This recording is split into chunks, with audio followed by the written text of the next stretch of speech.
ఒక గంటకు 1000 సార్లు గాలి పీల్చుకుంటాం. సో నైట్ టైము కిటికీలు తీసి పడుకోవడం అనేది చాలా ఇంపార్టెంట్. దానికి దోమలు రాకుండా దోమతో కట్టుకోవచ్చు, నెట్స్ ఉంటాయి కాబట్టి కిటికీలకే చేసేయండి. అది కిటికీలు 10,000 పెడితే నీట్గా అదేవో వచ్చినాయి స్టిక్కర్లు, మ్యాగ్నెటిక్వి, డోర్లు కన్నీ వచ్చేసినాయి. ఇప్పుడు అవి దోమలు లేకుండా చేసుకోవాలి, చాలా ఇంపార్టెంట్. ఇంకా చాలా ముఖ్యమైన ఇంపార్టెంట్ విషయం ఏమంటే ఆలోచనలు. ఇప్పుడు మనవాడు ఏమో అయిపోతాడేమో, వాడు అమెరికాలో పాపం ఏం తిన్నాడో, లేకపోతే మనవాడు హాస్టల్లో ఉండిపోయాడు ఏం చేస్తున్నాడు ఇవన్నీ నీకు సంబంధం లే. నువ్వు నీ పిల్లలు పెంచినావు, నీ బాధ్యత అయిపోయింది. సో వాళ్ళ పిల్లలు నీ బిడ్డలు పెంచుకుంటారు, అంతేగాని నువ్వు దాంట్లో దూరి నువ్వు ఫోన్లు చేస్తే వాళ్ళు విసుకుంటారు. నీకు సంబంధం లేదు. నీకు వచ్చి అడిగినారు అనుకో, నాన్న నా బిడ్డకి నీ మనవడికి కాల్షియం తగ్గింది, ఐరన్ తగ్గింది, ఏం చేయాలని అడిగితే అప్పుడు రాగి జావు తాగు, బెల్లం తిను, ఇవి చేయని చెప్పండి. అంతేకాని మీరు దూరి చెప్పే అవసరం లే. సో ఈ ఆందోళన చూడండి మైండ్లో పొద్దున్న నుంచి పెట్టుకొని ఆలోచనలు. అంటే నీకు సంబంధం లేని ఆలోచనలు బుర్రలో పెట్టుకొని తినేస్తా ఉంది నీ బుర్రని, కందిరిగల తుట్టలాగా. అప్పుడు నిద్ర పట్టకుండా పోతుంది. సో వాటిని ఆలోచన వస్తానే నీకు సంబంధం లేదు, కట్ చేసేయి. నీకేదో కేసు వేసినావు, అది 10 ఏళ్ళు పడుతుంది వచ్చేదానికి. 10 ఏళ్ళ వరకు ఆలోచించకూడదు, దాని పాటుగా తిరుగుతూ ఉంటుంది. రేపు అయిపోవాలని కూర్చొని ఆందోళన చేస్తే ఏం ప్రయోజనము? ఏం చేయలేవు. ఈ చేతిలో ఏం లేదు అక్కడ. ఏదో యాక్సిడెంట్ అయింది ఇంట్లో, ఒక 10 రోజులు బాధపడతాము, సరే మళ్ళీ వదిలేసుకోవాలి. సరే ఇంకేం చేయాలా, పిల్లల్ని చూసుకునేదా ఇంకోటి అది చూసుకోవాలా. సో అట్లా మనకు వచ్చి ఏ ఆలోచన డిస్టర్బ్ చేస్తా రోజంతా కంతిరేలాగా తిరుగుతూ ఉందో దాన్ని పక్కన పెట్టేది నేర్చుకోండి. అది ఆ కెపాసిటీ రావాలండి. అది పక్కన పెట్టాలి, కెపాసిటీ అవసరం. పక్కన పెట్టి దాన్ని కరెక్ట్గా కేసు వస్తుందే, డ్రైవింగ్ వస్తుందే, నువ్వు డ్రైవ్ చేయాలి, డ్రైవింగ్ అప్పుడు ఆలోచించు. నేను డ్రైవింగ్ చేయాలి, రేపు రాత్రి నిద్ర సరిగా పోలా, నేను డ్రైవింగ్ చేస్తాను లేదో, రాత్రితో మేలుకుంటే పొద్దున డ్రైవింగ్ చేస్తావు. మోషన్ రాలేదే నాకు, పొద్దున చేస్తే మోషన్ వస్తుందో రాదు, నాకు నిన్న కూడా పోలేదు అని ఆందోళనే నీకు డిస్టర్బ్ చేస్తూ ఉంటుంది. సో అప్పుడేమి చిన్న చిన్న పనులు చేసి హ్యాపీగా ఉండండి. మీరు ఆఫీస్లో మీరు టేబుల్ సర్దుకోండి, మీ బాత్రూము నీట్గా పెట్టుకోండి, నీ ఫ్రెండ్కి వరకు ఫోన్ చేసి ఏం రా బాగుండవా ఎట్టింది అని అడగండి. ఆ పెన్సిల్ కొంచెం షార్ప్ చేసి పెట్టుకోండి. అంటే చిన్న చిన్న పనులు చేసి బెడ్షీట్ మడత పెట్టుకోండి. ఆ చిన్న చిన్న పనులు చేసి ఆనందంగా ఉన్నారనుకో, నిద్ర బాగుపడుతుంది. పెద్ద పని ఏది కాలేదో మీ వల్ల అది బుర్రలో పెట్టుకొని తిప్పుతా ఉన్నాం అనుకో, నిద్ర పడదు. అది ఎట్లా కాదు. ఇప్పుడు నాకు ఇంటికి తగ్గిపోయినాయి, అయ్యో ఇంటికి రావాలంటే నాకు ఎట్లా అని రోజంతా ఆలోచిస్తాను, అదే ఉంటుంది మైండ్లో, నిద్రపడదు. నా ఇంటికి పోతే ఫోన్లు అనుకున్నాను కాబట్టి ఆయన నిద్రపోతా. అది మీరు గమనించాలి. మనకు అవసరం లేని వాటిని పక్కన పెట్టండి, అప్పుడు అవసరం ఉండేది కూర్చుంటుంది ముందర వచ్చి. నాకు ఇప్పుడు ఆరోగ్యం కోసం కేబీఆర్ పార్క్ పొద్దున్న షూ కూడా తెచ్చుకున్నా, పోవాలా, అది నాకు అవసరం. ఓకే. సో నాకు అవసరం లేనివన్నీ పట్టించుకోకుండా ఉంటే అవసరం ఉండేది మనకు మైండ్లోకి వస్తుంది, పొద్దున్నే పోయి లేచేదానికి శక్తి వస్తుంది. సో చిన్న చిన్న పనులు చేసి ఆనందం పొందాలా. అప్పుడు నువ్వు నైట్ నిద్ర పట్టకపోయినా నవ్వుకుంటా ఉంటావు, పట్టలేదు పోనీ ఏమవుతుంది అనుకుంటావు, కొంచెం శ్వాస మీద ధ్యాస పెడతావు, కొంచెం నిద్రపోతావు, కొంచెం లేస్తావు, ఏదో డిస్టర్బెన్స్ ఉంటే ఆ రోజు పట్టదు, 2 రోజు 3 రోజులు పడుతుంది. అదే ఈరోజు భోంచేయము ఆకలి, మళ్ళీ సాయంత్రం ఆకలేసి తింటాము, లేదా అప్పుడో ఉపవాసం ఉంటాము, నెక్స్ట్ రోజు తింటాము, ఏమవుతుంది? భోజనం దొరకలా, వదిలేసి నీళ్ళు తాగు, మంచి నీళ్ళు తాగు, గమ్మునుండు, ఏం కాదు అని పల్లీలు తిను, 10 రూపాయలు ఇస్తే పల్లీలు ఇస్తారు, తిని అయిపోయా. లేదా న్యాచురల్ ఫుడ్ ఏదైనా దొరికితే ఫుడ్ తిను, అటుపడి తిను, 2 అటుపడి తిను, అయిపోయా.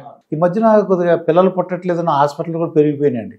మా దగ్గర రండి, సంతానం కలగకపోతే రావట్లేదా అని.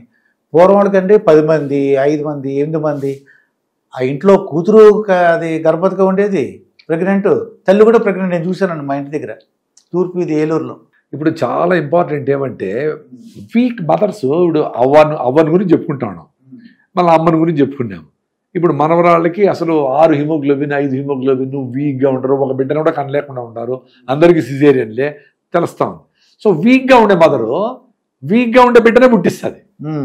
So generation after generation weak అయిపోతా వస్తూ ఉంటారు. సో ఆ వీక్ అయిపోయే దాంట్లో హెల్త్ డిస్టర్బ్ అయ్యే దాంట్లో బిడ్డలు పట్టుకుని పోయేది కూడా ఒకటి. అందులో చాలా ఇంపార్టెంట్ ఏమంటే ఈ టైట్ వస్తువులు వేసుకోవడము, టైట్ బట్టలు వేసుకోవడము, జీన్స్లు వేసుకోవడము. సో మనకు ఆ స్పెర్మ్ అనేది అది ఎండాకాలము దాన్ని ఆ టెంపరేచర్ మెయింటైన్ చేసుకునే దానికి ఎండాకాలము కిందకి జారి ఉంటాయి. సో ఆ స్పెర్మ్ అనేది లోపల సర్క్యులేషన్ అయ్యేదానికి ఆ కూల్నెస్కి ఏదో చేసుకుంటూ ఉంటాం, టైట్గా వేసి దాని మీద వేసేసి గొర్రెలు కట్టేసి ఏమేమో చేస్తూ ఉంటాం. ఆ చలికాలం ముడుచుకొని ఉంటాయి. సో అందుకే కాటన్ బట్టలు కరెక్ట్గా వేసుకొని మంచిగా పొద్దున్నే ఎక్సర్సైజ్, 1 గంట సేపు ఏదో స్పోర్ట్స్, ఆహారంలో మార్పులు, జీవన విధానంలో మార్పులు వేసుకుంటే అందరు రికవర్ అవుతారు. ఇప్పుడు 5-6 హిమోగ్లోబిన్ ఉండే ఆమె హెల్త్ లేకుండా డీలా పడిపోయిన మనిషికి ఎట్లా పుడతారు? అదే మీరు కష్టపడే వాళ్ళు చూడండి, 2 కిలోలు 3 కిలోల్లో ఉండి ఎండలో తిరిగి కష్టపడే వాళ్ళకి అందరికీ పిల్లలు పుడతా ఉంటారు. ఈ సిటీలో ఉండే వాళ్ళకే పిల్లలు ఎందుకు పుట్టకుండా ఉండరు? అది గమనించాల్సింది. ఈ pollution, air pollution one of the main cause అది ఫర్ ఇన్ఫర్టిలిటీ. ఇక్కడ PM 2.5 అనేది 35 లోపల ఉండాలా, అట్లా 200 ఉంది. ఢిల్లీలో 500 ఉంది ఢిల్లీలో. సో పొల్యూషన్ గాలి పీల్చి పీల్చి ప్యాంక్రియాస్ పోయి షుగర్లు వస్తూ ఉంటాయి, థైరాయిడ్ పోతా ఉంది, పిల్లలు పుట్టడంలే. మంచి నీళ్ళు లేదు, మంచి గాలి లేదు, ఆహారము లేదు, వీక్గా ఉండరు, ఫిజికల్ యాక్టివిటీ లేదు, పిల్లలు ఎట్లా పుడతారు? ఇప్పుడు నేచర్లో చూడండి, స్ట్రాంగ్గా ఉండే మేలు జింకలు అవి క్రాస్ చేస్తే పిల్లలు పుట్టి స్ట్రాంగ్గా ఉండే పిల్లలు పుడతారు. వీక్గా ఉండేది పుడితే నక్క తినేస్తుంది, అయిపోయింది కదా. సో స్ట్రాంగెస్ట్ అవి ఎవల్యూషన్లో వస్తూ ఉన్నాయి. మనం వీక్గా ఉండాలని పుట్టిస్తా వస్తాడు. అందుకని స్టీఫెన్ హాకింగ్స్ ఏం చెప్పినాడు, ఇంకా 1000 ఏళ్లలో ఈ భూమి మనుషులకు పనికిరాదురా నాయన అని చెప్పిపోయినాడు ఆయన. మస్కులర్ డిస్ట్రఫీ వచ్చి వీల్ చైర్లో కూర్చొని కంటితో అన్ని మూవ్ చేస్తూ ఉంటాడు అండి స్టీఫెన్ హాకింగ్స్ అనే పెద్ద సైంటిస్ట్ ఆయన. ఆయన చెప్పినాడు, ఈ భూమి మీరు చేసే పిచ్చి పనులతో 1000 ఏళ్ళు ఈ ఐస్ కరిగిపోవడము, నదులు పోవడము, ఇవన్నీ చేయడము, ఇవన్నీ అయ్యి మామూలుగా బయట నుంచి మీటియార్స్ వచ్చి గ్రహాంతర శకలాలు వచ్చి కొట్టి డైనాసర్లను చచ్చిపోయినాయి, ఇవన్నీ జరిగినాయి. అది ఇప్పుడు జరిగింది. అట్లా 5 సార్లు జరిగింది. 5 సార్లు జరిగింది ఇప్పటికే భూమి పుట్టినప్పటి నుంచి. ఓకే, మొత్తం జీవరాశి అంతా పోయినది. ఇప్పుడు మన చేతులతో పోగొట్టుకుంటాము అని. అప్పుడు మీటియార్స్ బయట నుంచి వచ్చి గ్రహాంతరాలు వచ్చి శకలాలు వచ్చి కొట్టినాయి, భూమి అంతా వేడెక్కిపోయి అట్లా పోయింది, మళ్ళీ చల్లగా అయిపోయి పోయింది, అట్లా పోయినాయి. మళ్ళా లైఫ్ స్టార్ట్ చేసుకునేది భూమి అనేది, అంత గొప్పది. మళ్ళా లైఫ్ని రివైవ్ చేసుకునేది. ఇప్పుడు మన చేతులారా మనం నాశనం చేస్తాం, పొల్యూట్ చేసి. అదంటే పొల్యూషన్ లేకుండా, పొల్యూషన్ దాంట్లో కాకుండా ఫ్రీగా ఉండేలా పొల్యూషన్ చేసుకొని నది నీళ్లు తాగి పొద్దున లేచి వాకింగ్ చేసి రాగి చెట్టు చుట్టూ 108 సార్లు తిరిగి, అదెందుకు? అది ఎక్సర్సైజ్. పొద్దున్నే మంచి నానో పార్టికల్స్ వస్తాయి, మైండ్ ఫ్రెష్గా ఉంటుంది, మంచి ఆలోచనలు బాగుంటే మంచి ఆహారం తింటావు, వాకింగ్ చేస్తావు, ఎక్సర్సైజ్ చేస్తావు, హ్యాపీగా ఉంటావు. కాబట్టి పిల్లలు పుట్టేదాన్ని అందుకని వేప చెట్టు ఏం బెడలు లేదు. వేప చెట్టు 108 సార్లు తిరిగితే ఆ టైంలో లేచి చన్నీళ్ళ స్నానం చేస్తే నీ మొత్తం నరాలు, నీ బాడీ అంతా రిజినివేట్ అవుతుంది, కరెక్ట్గా ఆకలేస్తుంది, రాగి జావ తాగుతావు, సొంత రొట్టెలు తింటావు, జొన్న రొట్టెలు తింటావు, ఆరోగ్యం ఉంటే బిడ్డలు ఆటోమేటిక్గా పుడతారు. ఓకే, ల్యాప్టాప్ ఒకటి ఒళ్ళో పెట్టుకుంటారండి, అదొకటి. రేడియేషను, ఎప్పుడు సెల్ ఫోన్, రేడియేషన్, యాక్టివిటీ లేదు, నడవరు. ఇప్పుడు నేను మెట్రో, ఇప్పుడు మీరు మీ స్టూడియోకి వచ్చినప్పుడు మెట్లు ఎక్కుతా వచ్చాను నేను. అవును, మెట్లు ఎక్కుతూ వచ్చారు. నేను మెట్రోలో కూడా ఎక్కడ ఎస్కలేటర్ పక్కన మెట్లు ఉంటే మెట్లనే ఎక్కుతా, మెట్లే దిగుతా. నేను అట్లా చూసి యంగ్స్టర్స్ అందరూ శవాల్లా పోతా ఉంటారు. ఇట్లా నేను చిన్నగా నవ్వుకుంటా, వాళ్ళు నేను ఎందుకు నవ్వుతాను వాళ్ళు తెలియదు కదా. అరే మూవ్ అయితే లోపల లూబ్రికేషన్ వస్తుంది కానీ ఆయన. ఈ జనాలందరూ మా బిడ్డ పుడతానే వీడిని ఎట్లా సెటిల్ చేయాలని ఉంటారు. పుడతానే మావాడు 25 ఏళ్ళండి, మాకు బాడుగులు వస్తాయి 5 లక్షలు, మావాడు బాగా సెటిల్ అయినాడు. Settlement is death. Okay, settle కాకూడదు, చచ్చిపోయేదే సెటిల్ అయ్యేది. ఓకే, నది స్టార్ట్ అవుతుంది, ఇటు దూకుతుంది, పాయలుగా చేలుతుంది, సముద్రంలో కలిసే వరకు సెటిలే కాదు అది. ఈ రోజు ఈ సంవత్సరం ఎక్కడ ఉంటే నెక్స్ట్ అక్కడికి పోతుంది, మళ్ళీ ఇటు తిరుక్కుంటుంది. అంత అద్భుతంగా ఉంటుంది నది, లైవ్గా ఉంటుంది. అట్లా మనిషి లైఫ్ కూడా లైవ్గా ఉండాలి. అంతేగాని సెటిల్ అయిపోయినాడు ఇంకేం చేయలేదంటే ఇంకెందుకు బతికింది వాడు, బతికి వేస్ట్. సెటిల్ అయిపోయింది అంటారు ఆయన. నీకు 100 కోట్లు నీలే, నువ్వు లైఫ్ని ఎంజాయ్ చేస్తావు. వర్షంలో తడవాలా, పిల్లలతో ఆడాలా, మంచిగా ఎగరాలా, దూకాలా, స్పోర్ట్స్ ఆడాలా, యాక్టివ్గా ఉండాలి కదా. సెటిల్మెంట్ అయిపోయి ఏం పని లేదు నాకు, ఎందుకు ఇంక బతికిండేది? సొసైటీ పనికొచ్చే పనులు చేయాలా, ప్రకృతి పనికొచ్చే పనులు చేయాలా, దాంట్లో నువ్వు కూడా ఉంటావు. అయితే అప్పుడు ఫ్రీ మోషన్ ఒకటి చెప్పారు. ఇంకా విషయం ఏంటంటే వెయిట్ లాస్ ఒకటి అండి. ఈ వెయిట్ లాస్ కొద్దిగా బరువుగా ఉన్న వాళ్ళకి ఏమన్నా, మీరు పొయ్యిలో న్యూస్ పేపర్లు వేసారనుకో, ఎంతసేపు కాలుతాయి న్యూస్ పేపర్, పొయ్యిలో న్యూస్ పేపర్లు వేసారు కూడా, అది వెంటనే మీరు తినే ఫుడ్లు అట్లా జరుగుతూ ఉన్నాయి. అందుకనే ఎగ్జాంపుల్ చెప్పిన. అదంటే వెంటనే ఓకే, మీరు పీచు పదార్థం లేని ఫుడ్, ఇడ్లీ, దోశ, పొంగలు, నూడిల్స్ ఇవి అవి తినారనుకో, అరిగిపోయా అదంతా గ్లూకోజ్గా మారిపోయి బ్లడ్లోకి పోయింది. అంత గ్లూకోజ్ నీకు అవసరం లే. నీకు 5 నుంచి 6 లీటర్ల బ్లడ్ ఉంటుంది.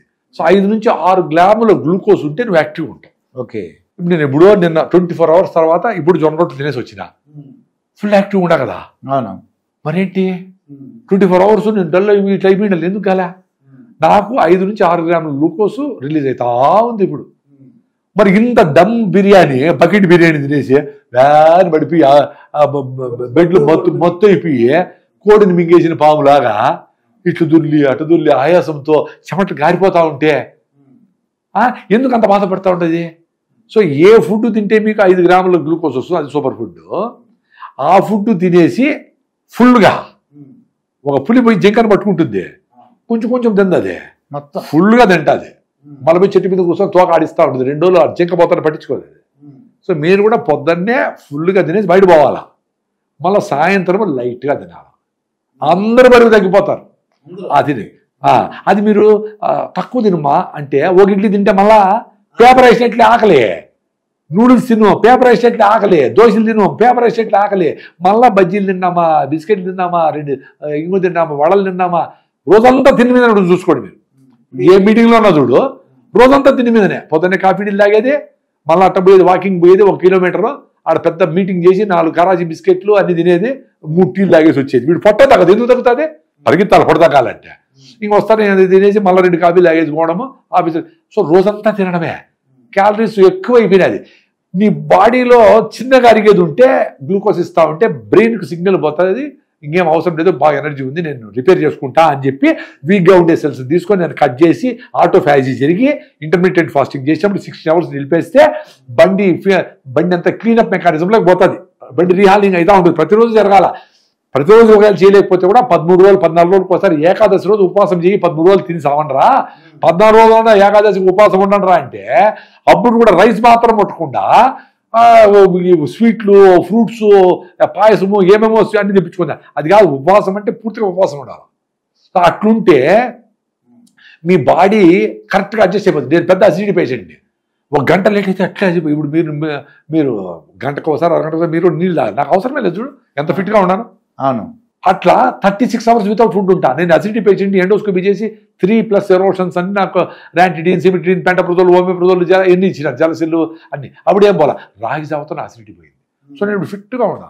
నాకు ఇప్పుడు ఈరోజు రేపు ఏకాదశి అంటే ఈరోజు సాయంత్రం నా లాస్ట్ మీల్ గూట్లో దీపం, రొట్టె ముద్ద, జొన్న రొట్టెలో, సద్ద రొట్టెలో, రాగి రొట్టెలో, మొక్కజొన్న పిండితో రొట్టెలో, వీళ్ళంతవరకు రైస్ అవాయిడ్ చేస్తా, వీళ్ళంతవరకు అవాయిడ్ చేస్తా. ఇప్పుడన్నా వీలు కాకపోతే సరే దేశీ బియ్యము.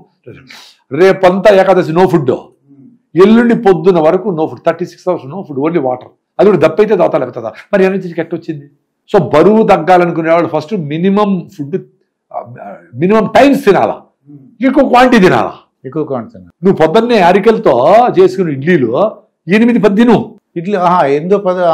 నువ్వు ఎట్టొచ్చే కొబ్బరి చట్నీ వేసుకో, కారపొడి వేసుకో, నెయ్యి వేసుకో, ఫుల్గా తొక్కు, మళ్ళీ మ్యాజిక్ జరుగుతుంది. మళ్ళీ ఆకలి మీద ఫుడ్ మీద మైండ్ ఉండదు.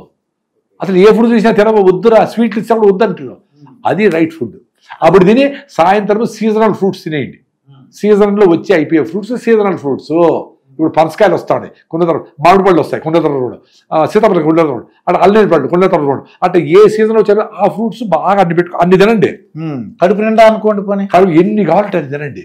తినేటప్పుడు ఆ ప్రోటీన్ కోసము నేను వెజిటేరియన్ కాబట్టి ప్రోటీన్ ఎక్కువ తినాలి కాబట్టి గుగ్గిళ్ళు తినమంట. పెసులు, అలసందులు ఇవి బాగా టేస్టీగా గుగ్గిళ్ళు బాగా ఉడకబెట్టి నిమ్మకాయ పిండుకొని కొబ్బరి తురుము వేసుకొని తెరమాది పెట్టుకొని టేస్ట్గా తినంటారు నాయన. సాయంత్రము ఒక ఫ్రూట్, అది ఒక జొన్న రొట్టె. మేము యాక్టివ్ ఉండే వాళ్ళకి, ముసలిళ్ళకైతే అది కూడా అవసరం లే, అన్ని గుగ్గిళ్ళు ఒక ఫ్రూట్ తినండి.